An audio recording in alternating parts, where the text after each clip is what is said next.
I Hate Politics is a podcast about a human activity we love to hate. I'm Sunil Dasgupta. It's Valentine's Day 2025, and like in years past, it's love letter time. This year, I invited my friend and Poolesville, Maryland resident, Kevin Schramm, to come talk about how he finds new music. For several years now, with the exception of the local artists on I Hate Politics, I've been in a rut music-wise. The platforms I listen to, YouTube, Pandora, Spotify sometimes, just serve me up the same old thing. Even if I get new artists, they all sound the same. And my default then has been Indian Hindustani classical music and Western symphonic music. But Kevin regularly posts new music on his Facebook page, and I am always impressed. So for this Valentine's Day, we present to all of you caught in a music rut some ways to get out. Needless to say that what applies to music applies to news.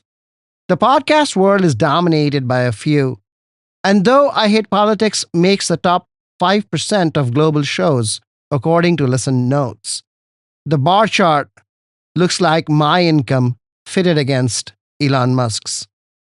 Stay with us if you want to hear more new music and find out how Kevin Schramm tackles the problem.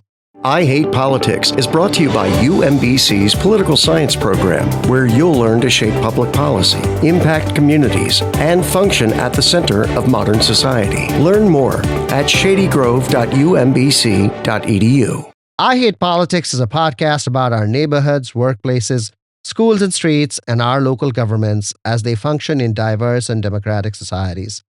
This means our politics are messy, dirty, sometimes corrupt, with often self-serving politicians. But no matter how much we may hate politics, we are never exempt from it, even when we refuse to participate. In fact, the purpose of politics is to keep society functioning, especially when we don't agree with each other, like now. Music for this episode comes from a number of artists I didn't know about, and we will introduce them as we go along. We start with Stella, a band from Finland that has been around since 2002.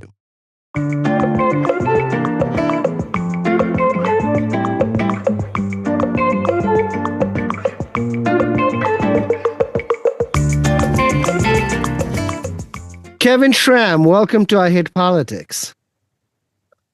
Thank you for having me. I'm a big fan of the show, and so this is a real treat to be on talking on a fun topic, not about politics. Thank you. You hate politics, right? Yes. One of the biggest issues I've had in politics is actually being able to escape algorithm news. But I won't ask you about that. I'll ask you about how to escape the algorithm on music platforms. I've had great trouble finding new music. I just get fed by the algorithms, the same old thing that I have listened to in the past. And even if they change the artist, the genre is the same, and it gets boring. You, on the other hand, report excellent new music. How do you do it? Well, I listen to a lot of new music every day and every week. My wheelhouse is probably indie music. It's another term of saying artists who haven't made it big yet. What is your latest discovery? One of my favorites is a group called Magdalena Bay. They are a pop band from LA and Miami, and they have a very retro 80s sound. Brings me back to childhood and the pop sensations of the synthesizers and the changes in direction in the music, which you don't hear too much today, so we'll play a little bit.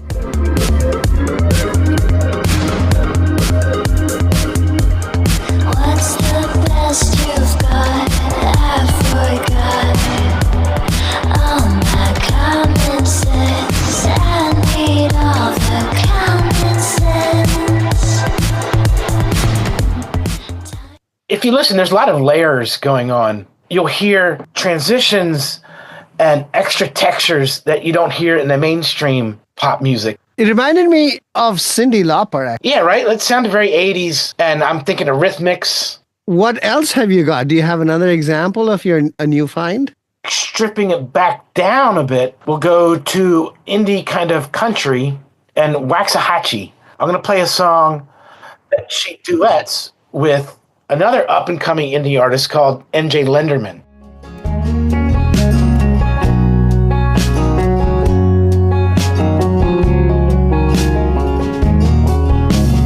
Photograph of us in the spotlight on a hot night. I was drifting in and out. Medicine on the off chance I'm blunted in the bullseye, begging for peace of mind. I get ahead of myself. NJ Lenderman. He's a southern rock indie artist from North Carolina. He's had a really big year. I saw him at 930 Club. A year before, I saw him playing just guitar for a band called Wednesday at DC9. And then a couple months later, they're at the Black Cat, which is a little bigger. And then now he's headlining his own show at 930 Club. And here he does a duet with Waxahatchee, who's another indie rock kind of country singer-songwriter. To me, this sounds more raw, more Americana, more real than bro country. When I went up to visit my daughter up in Montreal, they also love this. And they were surprised that I knew MJ Lenderman. You grew up in Montgomery County. What was the music scene like? What did you like at that time? Grew up in Poolesville, very small town. We could pick up all the local Washington, D.C. radio stations as well as Baltimore. As a kid, I would just put my headphones on and scan the dial and listen to everything and anything on the radio. I got into jazz listening to the public radio stations, notably 89.3 WPFW. I remember 88.5 WAMU used to have the bluegrass hour every day at 3 o'clock. The whole dial had a little better variety than it does now. And even the pop stations then had more variety because they were managed more independently than the corporations that own them now, where they just play the same 100-song playlist over and over and over again. By my measure, 89.3 is probably the best music station for the weekend. The music streaming platforms, I have never done well in those.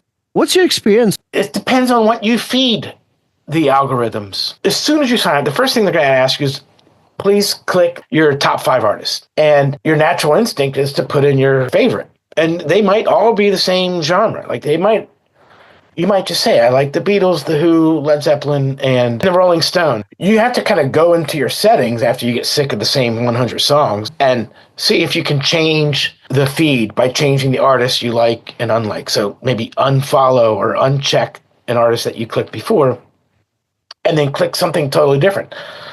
Say I want to hear Hank Williams, and then I want to hear some Wynton Marsalis. Say you want to hear some Freddie Jackson, or you want to hear some SZA.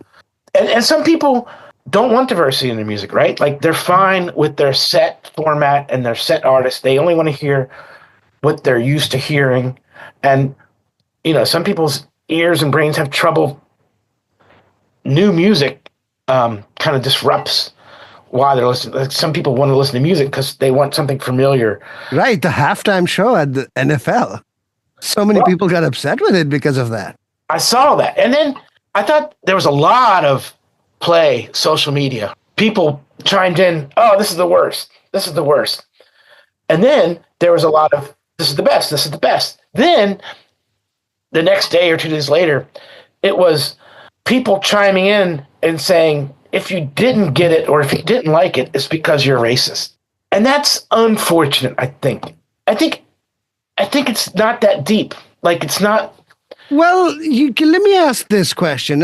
So if you don't know who Kendrick Lamar is, whose fault is that? I mean, is it your fault? Or is it the algorithm that is feeding you?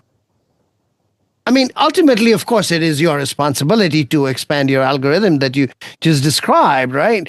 Yeah. But I haven't changed my Pandora settings since I started on Pandora, which was, 2008 or whatever?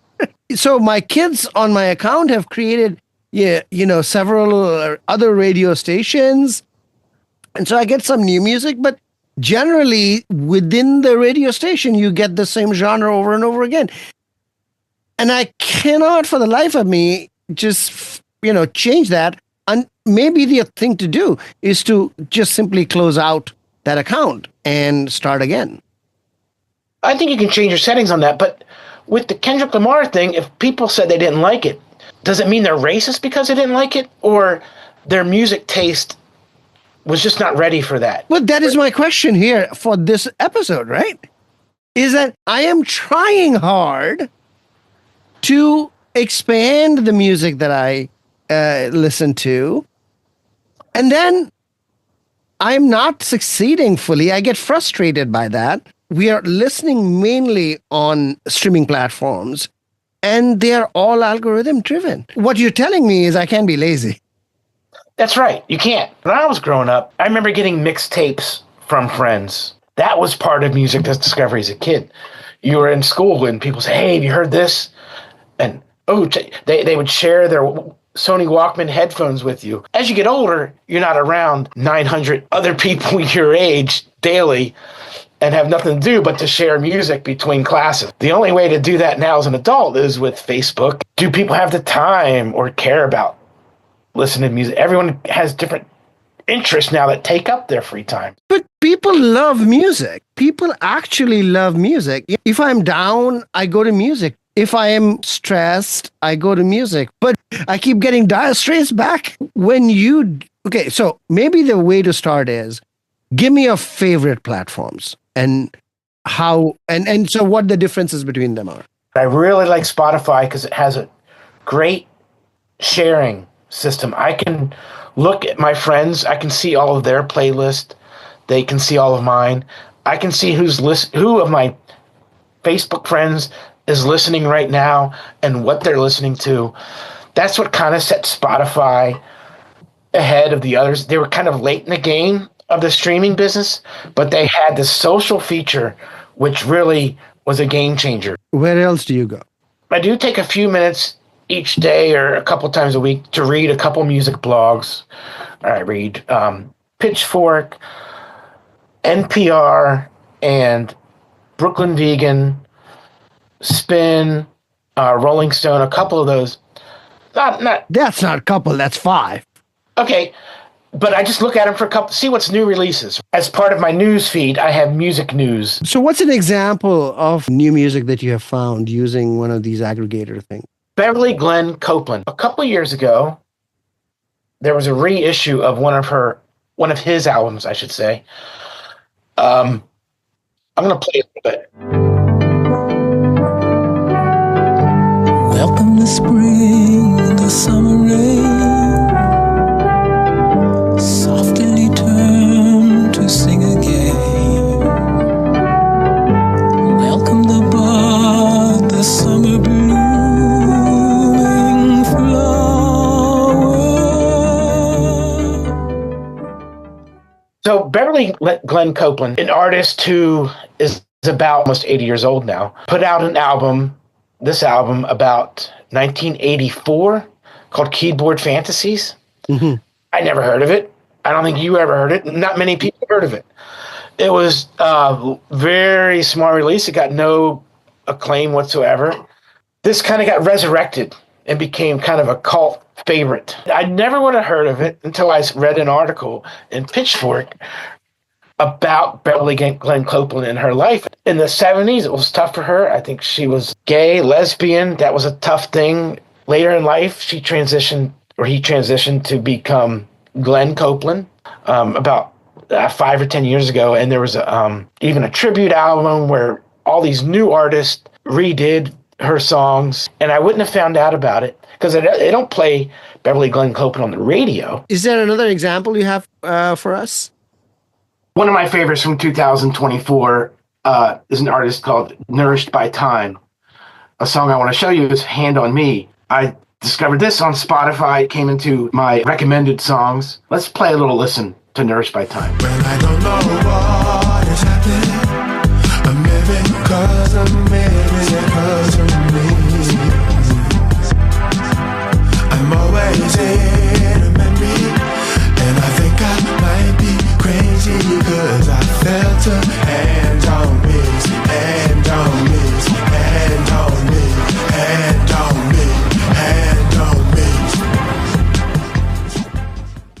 So this has a nice rhythm, R&B kind of feel, but also is an indie vibe that makes it feel real and authentic and not overproduced. When I first heard him about a year ago, it was very low production, not much to it, but there was little nuggets and bites in the songs that you would listen to. You'd be like, okay, this has potential. I like where this is going.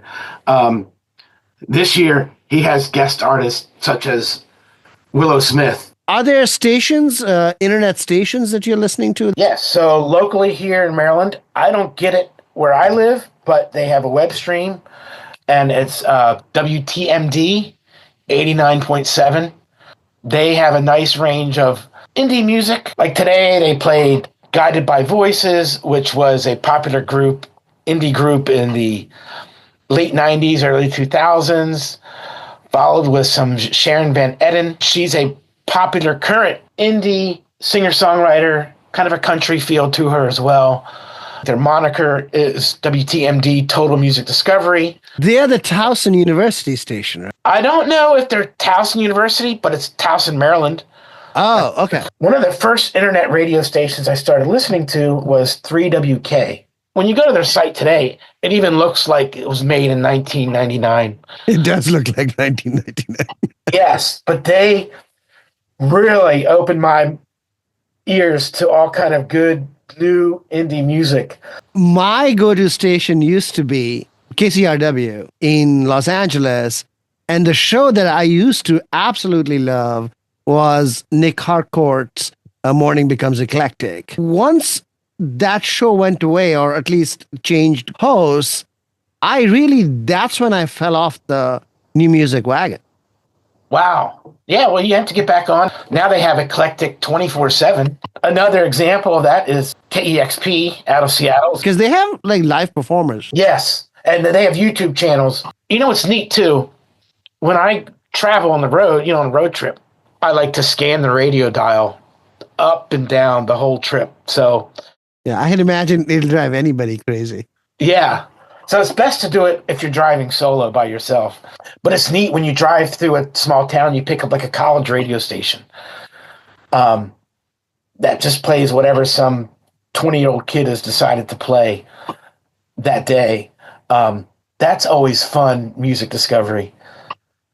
Like we were driving through Harrisburg, and I think I picked up Messiah University, and some kid was playing some pretty cool stuff, and I was like, wow, but I could only get the station for about 20 minutes before we were out of range. But do you then Shazam them and later on follow up? How do you do that? Yeah, I do keep Shazam very handy on the phone.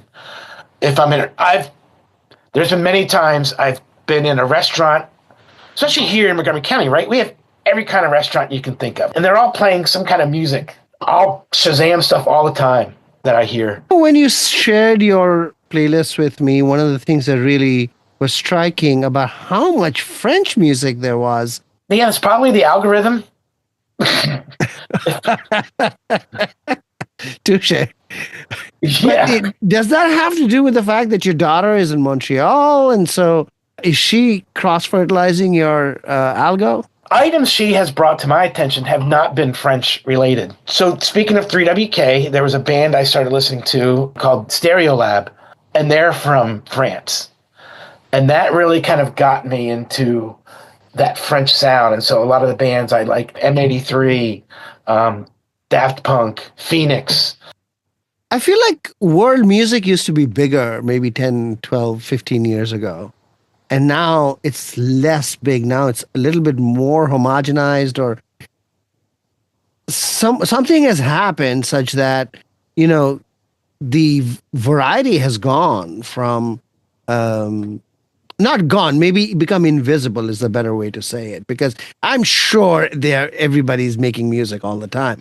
I'm just not seeing it. It's becoming less and less distinct sounding. That's what I have found. There's a lot of Korean bands that are now playing American-style shoegaze music. Explain what shoegaze is. Shoegaze, the name comes from the artist would be on stage, not engaging the crowd, but looking down at their shoes, adjusting the pedals for distortion on their guitar, and hence that's how shoegaze came about. Some people say it's because the audience members we're engaging in the music by looking down at their shoes and feeling the music that way. So Korean bands are playing more shoegaze music as a genre. I mean, that's interesting all in itself. But what's a good example of that? So I'm going to play another band called Parannoul.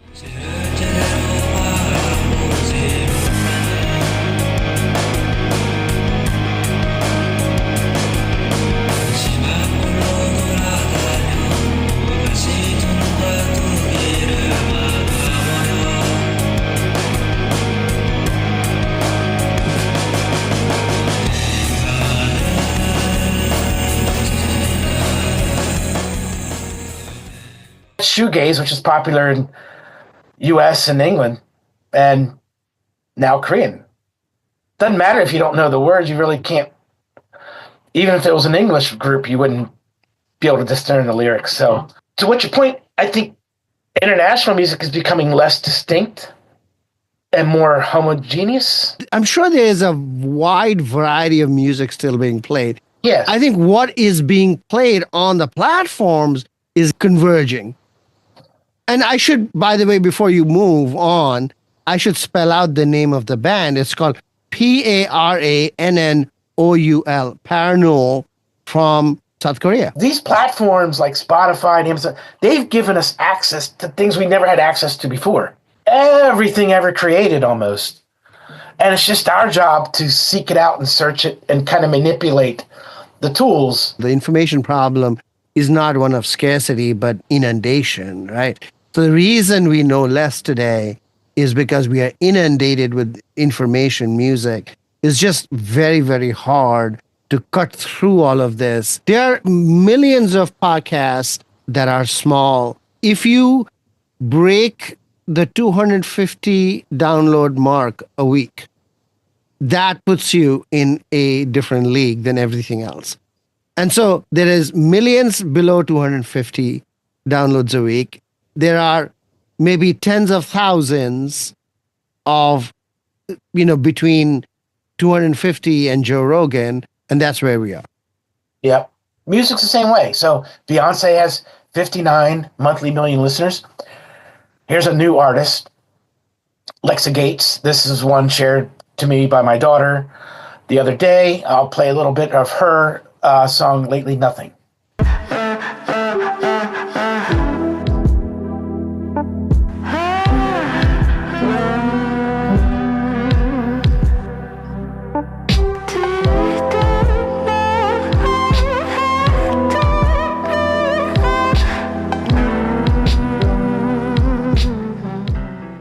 I'd call that slow jam. Yeah, it kind of, to me, sounds like Erykah Badu. There's a lot of great music out there with very little monthly listeners. And they play at smaller venues and probably more tour dates. We haven't talked about satellite radio at all. Are there recommendations you have there? Satellite radio is geared towards older, middle-aged white dudes. There's a Pearl Jam channel. There's a Fish channel, a Led Zeppelin channel, Grateful Dead, Bruce Springsteen, Tom Petty. Where do you go on the satellite radio dial for new music then? So I listen to a channel called 35XMU. It's their indie new music channel. And they kind of play the same music that you hear on WTMD, KCRW, and KEXP. Back in the early 2000s, there was a website called spinner.com. And it was awesome. You could select genres instead of artists. I could say, I want to hear country, jazz, and rap. You'd select those three and then hit shuffle, and it would just play all new music from those three genres. I haven't found anything that duplicates that. You didn't have this lifetime of memory that is attached to Spotify and Apple Music. I think that's the issue. The issue is this attachment of this kind of, using the long-term memory of what I've done, 5 years, it continues the same way. Rather than every day when I wake up and I go there, they give me a different menu to choose from. Another one, when I was a kid, there was a public radio, a TV station out of Northern Virginia, WNVC. It was called Megahertz. They would just play new music videos from all over the place. And I had that on 24/7. I think the discovery process that we are talking about today has a similar analog in what news we read and how we read news. If you want to read news outside what you have been reading, you have to make the extra effort. So I do subscribe to both the Washington Post and the Washington Times. They're at different ends of the spectrum politically. I will say my news socially is probably more leftist because, we're in Montgomery County. My friends are in Montgomery County. And I don't believe in unfriending people because of their political beliefs. So I do see that I wouldn't go to or read. I think that captures the central problem we are seeing, which is, whether in music or in news, is that we want to be comfortable. Yes. Rather than uncomfortable. Yes. We want to be affirmed rather than be challenged. Mm-hmm. We want to live within ourselves and in a private way. And so this has to do with the American sense of privacy rather than in a communal way that then opens us up to other people's commentary. Yeah, we want to feel safe, right? And it's like preaching to the choir, that old saying. We're the choir and we want to be preached to. We don't want the preacher to make us uncomfortable or we'll find a new church. And I think it's the same with our social media feeds and our podcasts we listen to. Well, Kevin Schramm, thank you for taking the time. Do you have music to take us out? I'll play a little bit of William Onyeabor from Nigeria. This is from I think it was released in 1975. It has 20 million listens. That's pretty good. So.